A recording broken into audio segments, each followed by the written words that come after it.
Atari, Miss Channing.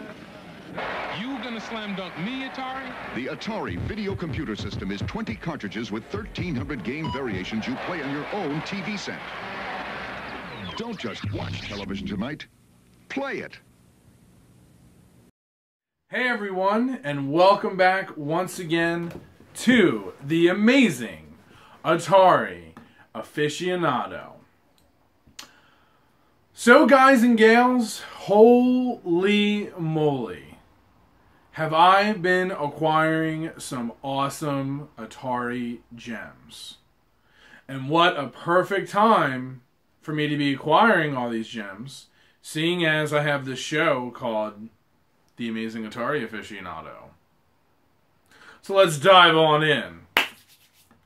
So as always, actually, a very special announcement. So this is going to be a special for the next 2 episodes. So this episode and the next episode, I am doing another manual slash goodies giveaway. So the same giveaway that Pocket Rocket Radio 1 is going to be the same kind of goodies box that you guys, the rest of you, will now have a second chance at winning. And obviously the manual at hand is the classic Space Invaders. There it is. Everyone knows the game. Everyone loves the game. Everyone has played a version of it here or there or there or here. Very cool manual. Very neat. You know, this is from 1980, of course. So one of the much older manuals for sure. And that's right, ladies and gentlemen. I am going to give one of these away. So get excited. I'll be giving this away along with a bunch of other random goodies. So hopefully, you know, if you didn't win last time, hopefully you'll get to win this time. Obviously, all you need to do is comment the video. That's it. Just leave a comment in the comment section below. Same rules apply as last time. It's 1 comment per video. So if you comment it 5 times, it's only going to count as once. And then I'm going to put all the names in a bag, shake it up, draw it on camera just like I did last time, and you'll win that and a bunch of cool goodies. So that is the newest giveaway that I'm doing. And like I said, it's going to be a short and sweet one. The only way to enter the contest is by watching this video and leaving a comment, and then watching the next video and leaving a comment. So keep that in mind. Okay. Up next, what would an episode be without a manual or catalog or postcard or some form of paper promotional material? So here, this is actually really cool. This is a, I guess this would have been a mail away maybe, for the Atari computer. This would have been the 1040 ST home computer system. Look at that picture. Look at that computer. That's beautiful. That's wonderful. And yeah, this just reeks of just oldness and retro goodness. And back here, it looks like maybe that would have been where the person's address might have been put, I'm assuming. I don't exactly know where this came from. I kind of forget who gave this to me. It might have been Press Fart Collections, so thank you. But yeah, this is 1987, the year I was born. That's when this pamphlet was made. I guess this would be considered a pamphlet. It's got information about the software, the word processing, spreadsheets, database management, graphics and design, powerful peripherals. So it's got all kinds of cool stuff. More power, higher technology, and better solutions all combined with Atari's low prices. Atari is dedicated to the power of computing, dedicated to making your life easier. Look to Atari when you look to the future and look for power. Power without the price. That's awesome. Atari. Power without the price. And let me tell you guys, the price on Atari stuff is still cheaper than ever. It's definitely still the cheapest console to collect for by far. Even the games that are like uber rare, you know, or super hard to find or whatever, even they still only fall in like the 25, maybe 35 zone. I haven't really heard of many Atari games going for more, other than, of course, the fucking infamous Air Raid. But that stupid one aside, prices are very cheap. So, there you guys go. That is today's pamphlet. Okay. Now, it's time to get to the good stuff. I got something really cool to show you guys. I am beginning to collect Atari 5200 games. Boom! So here it is. Here's one of them. This is Missile Command. Look at the size of that fucker. I mean, look at that. That's crazy. Let's take a look at an Atari game. Let's see here. Let's find a good one. Okay, so for example, here is Alien by 20th Century Fox. So that's a cool looking cart. So putting it, you know, on the side of it, you know, it is obviously a much wider cart, and it's about the same width, I'd say. I don't think it's really any wider, but it's definitely designed a little bit differently. Another thing that I don't have, unfortunately, is there would be little inserts, once again, that would go on the back of this. You would take that off and put it on the controller. Certain games that would help you play it and make it easier. You didn't necessarily need it for all the games, but they did come with it. So those are very hard to find, especially if you get these games loose. It's very, very hard to find it complete with that unless you get it in the box. So I have Missile Command. I picked up Quicks. So there is that. Also, once I get a 5200, I'll show you guys some of these games. I did play some of these. I was able to test them out. So I do know that they do work and everything. This was, I believe, some kind of puzzle game. Here we go. We got Defender. And it's neat how they all sort of have new looks. You know what I mean? Like, you know, obviously, you know, I have Missile Command already. I have Defender already.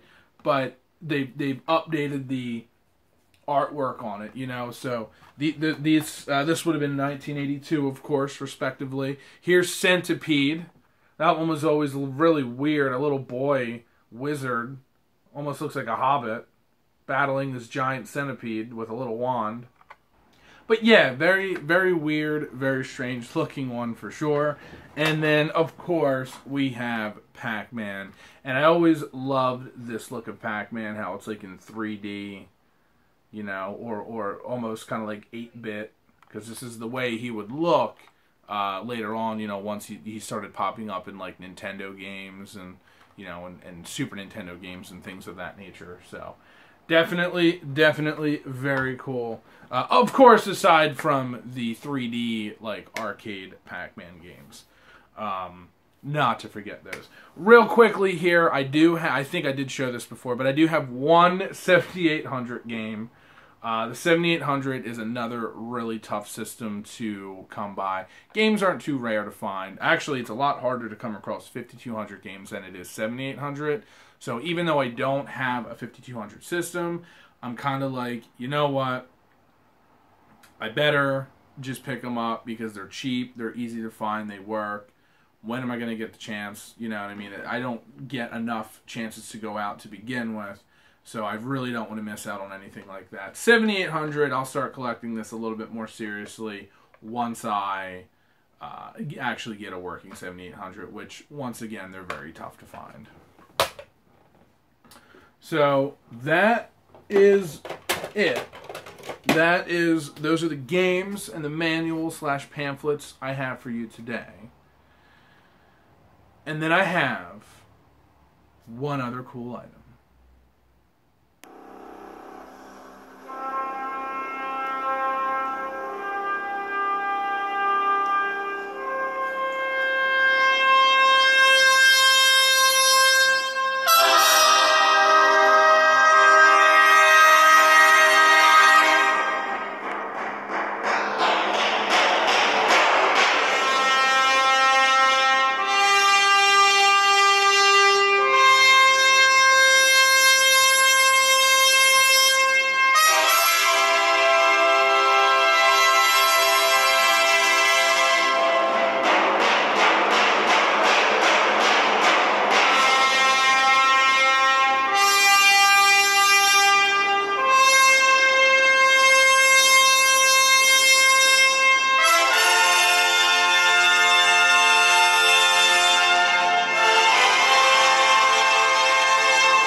Yes, I have finally acquired the Atari